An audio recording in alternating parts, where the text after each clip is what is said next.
राष्ट्रवादी जन समाज पार्टी की एक प्रेस वार्ता पालकी पैलेस, गंगा प्रसाद रोड, मौलवीगंज, लखनऊ में हुई।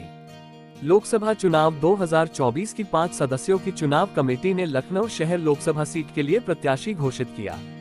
चुनाव कमेटी के सदस्य अहमद ताहिर ने बताया कि लखनऊ लोकसभा सीट से राष्ट्रवादी जन समाज पार्टी के राष्ट्रीय अध्यक्ष मोहम्मद अकरम अंसारी लखनऊ शहर लोकसभा सीट से चुनाव लड़ेंगे तथा जल्द ही प्रदेश की अन्य सीट पर प्रत्याशियों की घोषणा की जाएगी। सर, राष्ट्रवादी जन समाज पार्टी की लोकसभा चुनावों को लेकर आज महत्वपूर्ण बैठक हुई, क्या कुछ घोषणा हुई इस पार्टी आज इस प्रेस कॉन्फ्रेंस के जरिए आप बताइए सर। ये सबसे पहले तो आए हुए सभी लोगों का स्वागत है और राष्ट्रवादी जन समाज पार्टी की इससे पहले जो मीटिंग हुई थी उसमें सभी सदस्यों ने अपनी अपनी राय दी थी।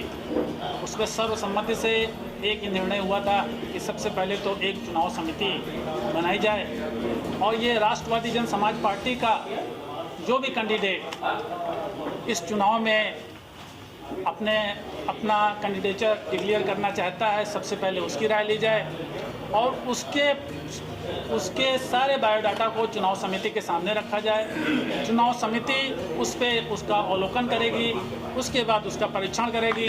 परीक्षण करने के बाद जब ये उपयुक्त पाया जाएगा कि ये कैंडिडेट राष्ट्रवादी जन समाज पार्टी के लिए एकदम उपयुक्त कैंडिडेट है, तो उस कैंडिडेट को राष्ट्रवादी जन समाज पार्टी का आधिकारिक रूप से कैंडिडेट डिक्लेयर किया जाए। इसी कड़ी में सबसे पहले जो भी लोग वहाँ पे उपस्थित थे उन सभी ने सर्वसम्मति से ये राय दिया कि भाई अकरम अंसारी साहब जो राष्ट्रीय अध्यक्ष हैं राष्ट्रवादी जन समाज पार्टी के, सबसे पहले ये अपना कैंडिडेचर डिक्लेयर करें। इनका कैंडिडेचर हम लोगों के सामने आया, जो चुनाव समिति बनी उसके सामने आया, हम लोगों ने उसका अवलोकन किया।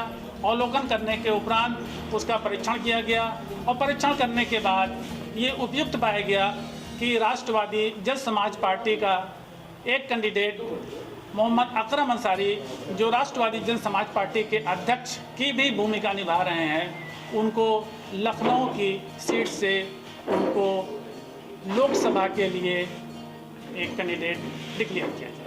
आपको राष्ट्रवादी जन समाज पार्टी के सर्वसम्मति से लोकसभा सीट का प्रत्याशी बनाया गया है, क्या कहेंगे सर आप अपनी तरफ से? इसके लिए तो मैं अपनी पार्टी के सभी अपना चुनाव समिति के लोगों को और साथियों को उसके लिए धन्यवाद देता हूं।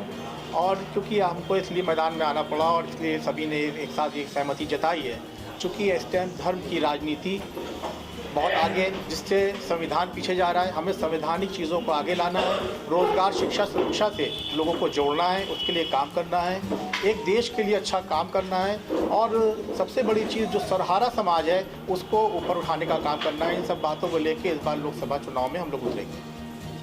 क्योंकि अब लखनऊ से हमारी चुनाव समिति ने जो है लखनऊ से कैंडिडेट हमको घोषित किया है, लेकिन इसी के साथ उत्तर प्रदेश की 15 सीटों के साथ राष्ट्रवादी जन समाज पार्टी इस बार चुनाव में शामिल होगी। आज लखनऊ के प्रत्याशी हमें घोषित करने के बाद अब बाकी के 14 प्रत्याशी जल्दी राष्ट्रवादी जन समाज पार्टी हमारी चुनाव समिति उनको घोषित करेगी। क्या आगे के चुनावों में किसी पार्टी के साथ क्या गठबंधन करने की उम्मीद है या स्वतंत्र रूप से ही चलेगी? देखिए, जो राष्ट्रवादी जन समाज पार्टी है इसका अपनी आइडियोलॉजी है और ये देखने की बात है कि आइडियोलॉजी से राष्ट्रवादी जन समाज पार्टी कभी भी समझौता नहीं करेगी। इसलिए राष्ट्रवादी जन समाज पार्टी अपने प्रत्याशी के साथ इस बार मैदान में होगी ताकि हम देश की जनता को उसके हुकूक दिला सकें, उसके साथ न्याय कर सकें।